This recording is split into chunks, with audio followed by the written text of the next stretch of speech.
A technocracy is defined as a society that is controlled by bureaucrats, experts, scientists, engineers, technocrats. And the ability of that situation to happen is through smart technology and AI. The idea is that everything will be connected to AI. This is what the Internet of Things is all about. And if you listen to the crazies in Silicon Valley, they're telling you that in the period around 2030, a year that keeps coming up from all directions, we will have a situation where the human brain will start to be connected to AI. And thus, whoever controls AI will be connecting and driving the perceptions of humanity. And that can be done from a central point through this smart grid, global smart grid. There are two major techniques that are being used to bring about that situation. One, I've called since the 1990s problem, reaction, solution, where you covertly create a problem, you use the unquestioning, pathetic mainstream media to tell the public the version of the problem you want them to believe. And you're looking at stage two, the reaction, for fear, that's the currency of control, outrage, whatever the problem is, and either a demand from the public that something must be done, or at least an acceptance from the public that things need to change because of the problem. And at that point, those who created the problem got that reaction openly in changes in society, offer the solutions to the problems they have themselves covertly created. And those changes, step by step, take us further and further to that Hunger Games society.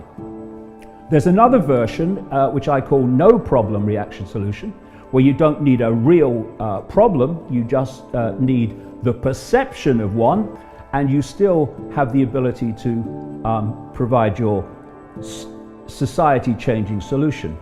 The stable mate of problem reaction solution is what I call the totalitarian tiptoe, where you start at A and you know you're going to Z, but you know if you're going too big a leap, people will look up from the game show and the latest Simon Cowell and say, what's going on, because the change is so great.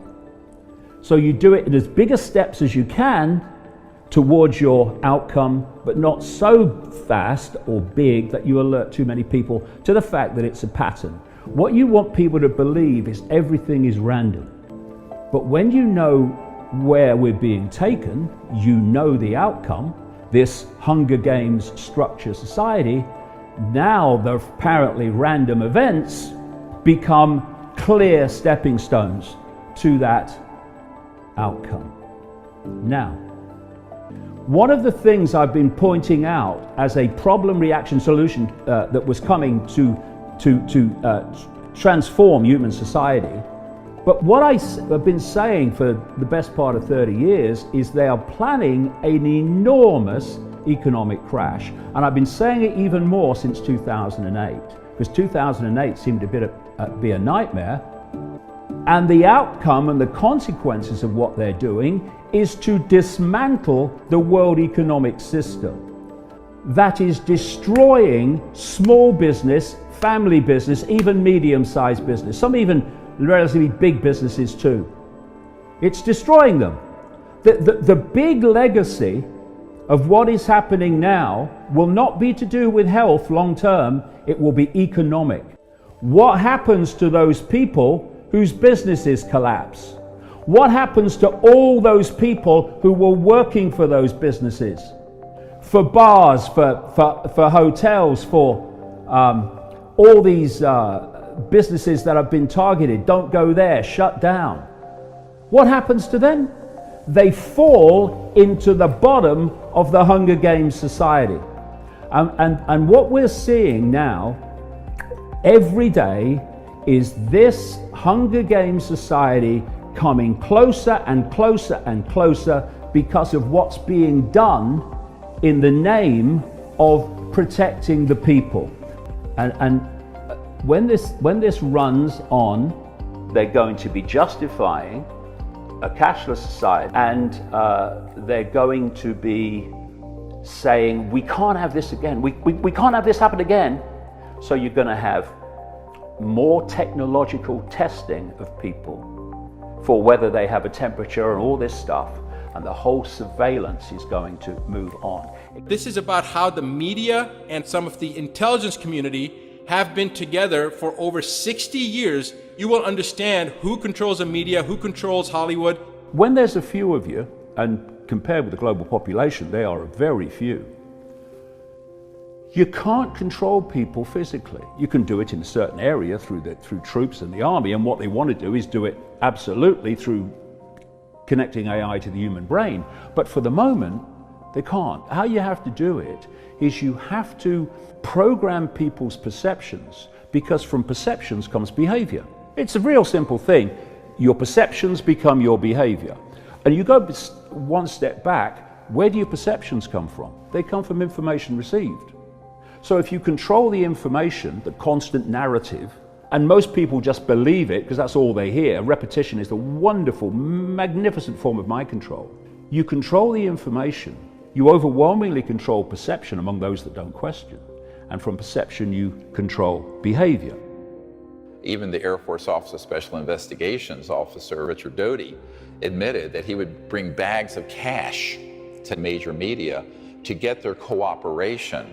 So every news agency, every television, radio station in the Albuquerque or Santa Fe area had our snitches in there. So we knew, and we paid them. We paid them good money. Do you know of national media that have had similar? Yes, yeah. We are creating our life experiences with our consciousness. And then the question is, where are you getting your consciousness from? What information are you putting in there? Because that information will be translated directly into your biology. We're sure as heck not given, hey, things are okay. We're being told we're all gonna die. Put that picture in your mind and let me know what kind of chemistry is coming out of your brain. Well, I can tell you, stress hormones and cytokines. And this is where the problem is coming from. I'm going to share something with you right now, and I want everybody to go and watch this, okay? It's called outofshadows.org. Go there and watch that movie. It's about an hour-and-a-half long movie, Out of Shadows, and you will understand who controls the media, who controls Hollywood. They explain some other things at the end, but this is about how the media and how some of the intelligence community have been together for over 60 years.